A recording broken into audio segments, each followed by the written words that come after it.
The year's 2008. Saw 6 is looking for some fresh meat for the kill count, and horror's having quite a bit of a moment in the mainstream.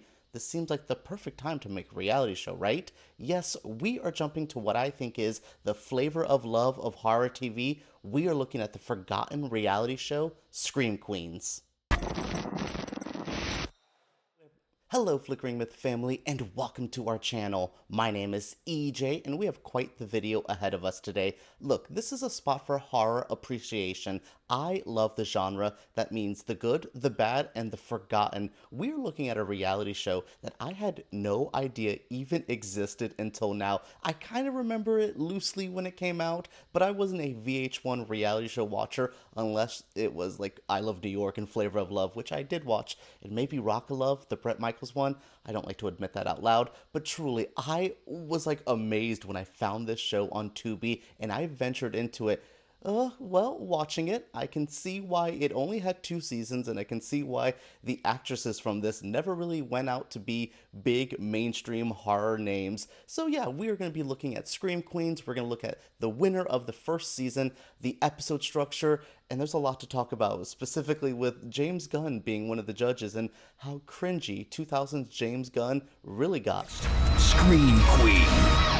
If you weren't familiar, there was plenty of reality shows around this time. As I said, there was Flavor of Love, The Bachelor was just starting, Big Brother, Survivor. Reality TV was pretty popular and pretty easy to make at the time, so why not venture into horror and reality TV all at once? I have to admit, I do think the idea for Scream Queens is a pretty solid reality show premise. I like a reality competition show. I really don't want to watch a bunch of people sit in a house, get drunk, and party. Like, think of a Jersey Shore or The Real World or a Housewives. That's not really particularly my kind of reality TV. I like a RuPaul's Drag Race, America's Next Top Model, Face Off, Ink Master, those kind of shows where there is like a goal, a point. It's always really engaging, and I think it's easy television for all of us to enjoy. So making one where we're looking for a new horror actress, a new Scream Queen in the industry, it is a fun, great idea. Sadly, I think the execution is painfully 2000s. I'm not here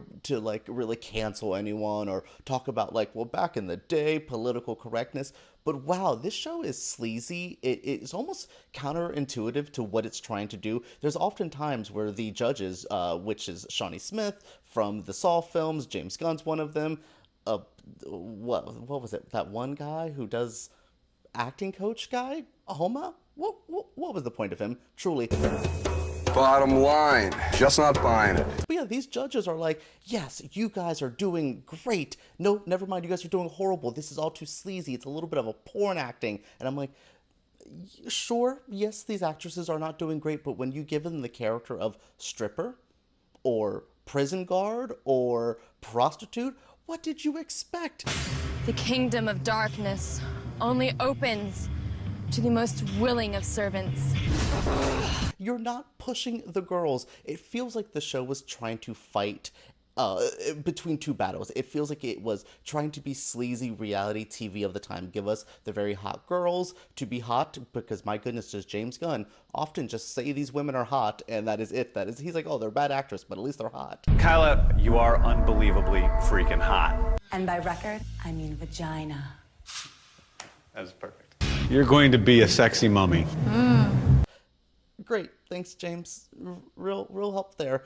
Glad this is not James Gunn anymore, at least. So yeah, it just seems like the show wants the hot girls being hot, but it also wants to find an actress for Saw 6, and it's like, oh, what are we gonna do? We need to find our talent. Lo and behold, the actress who gets the win, we'll talk about that in a moment, is only in the intro of Saw 6 and a few other scenes after, maybe another appearance, but it's like, oh, okay, so what was the point of this show? It feels like watching it, going through the run, it's a typical reality competition format, easy to follow, and then I get to the end and I'm like, oh, cool, and then I'm like looking up the winner, and I'm like, what was the point? What were they trying to do with the show? Because again, it's a good premise, it's a good idea. I would love this revamped and brought back now for something like Shudder. I think I think newer producers, newer judges with a stronger focus on actual acting and a more fun and less sleaze, I think we could really get a good show out of it. But what we have is a painfully, mid to late 2000s reality show where it is just hotness,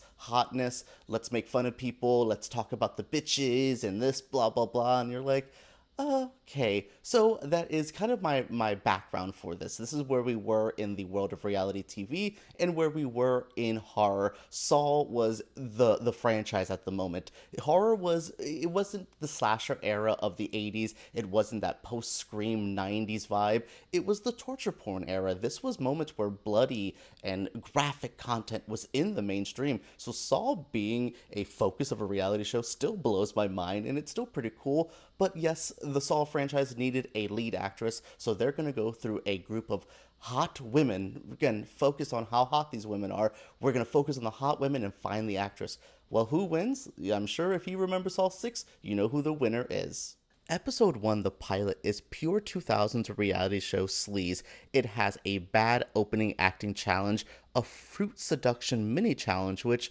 what the hell was the segment? John Homa is doing something here, and I don't particularly love it. And then the big main challenge is an homage to James Gunn's film Slither, where they are in a bathtub and he is directing them. Well, that's basically what happens in the first episode. We get the gist of our characters. We meet people like Jessica, the fresh face. We meet Marissa, the I'm a trained actress woman. We meet Lindsay, who was a child star. We have Tanedra, who is a no acting background but is in it to win it. And then we have Kyla, the hot one. With all of these characters, I mean, there is like a group of 14 women in this first episode. There is so much to go through, and it was hard to kind of focus on one of them. It was like, oh, here's one. There was a couple that stood out to me, though. I think Tanedra was very obviously a front runner at the beginning of the show. So was Lindsay, who had a background of she was a Nickelodeon child star in the show Caitlin's Way. There's a couple other as well. I really liked Jessica and Marissa.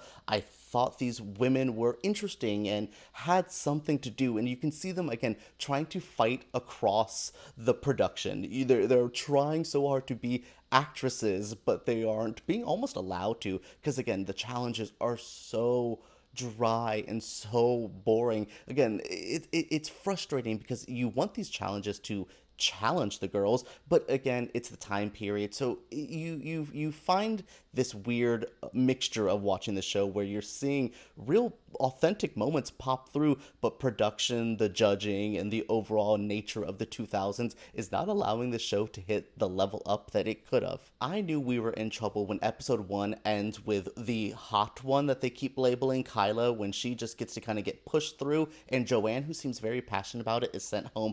That is where I knew the show was going to be in trouble. So episode 2, 3, and so on is just different challenges. The challenges were actually pretty smart. I feel like, again, they're so low budget, they're so focused on very porn level acting, very adult film level acting, that I just can't feel like these girls are getting the best shot. Episode 2, I do think I like the marketing challenge aspect of it. I think that's really smart, being the promotional tour, being the face of it.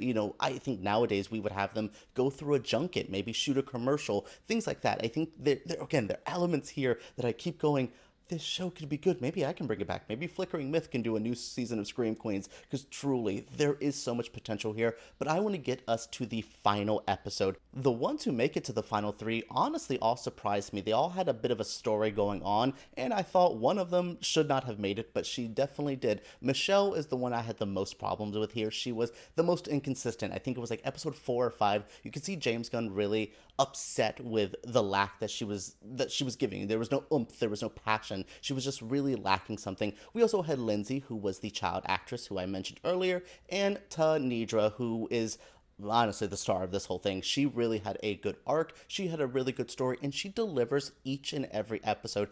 It's not going to be a shock to tell you that she is the final one standing after Lindsay is sent home with a bit of an insecure final performance. She really could have made it. I don't think Michelle was as strong as Lindsay was, but that is just the nature of the beast. I think Michelle had the look that the show wanted, and she was kind of a favorite by the production. You can definitely see them pushing her, but Tanedra was the best actress out of all of these. She felt the most real and organic. You saw it in the first episode, you saw it in episode 5, you saw it in this finale, where she was actually delivering some interesting moments and some real heart and soul to her performances.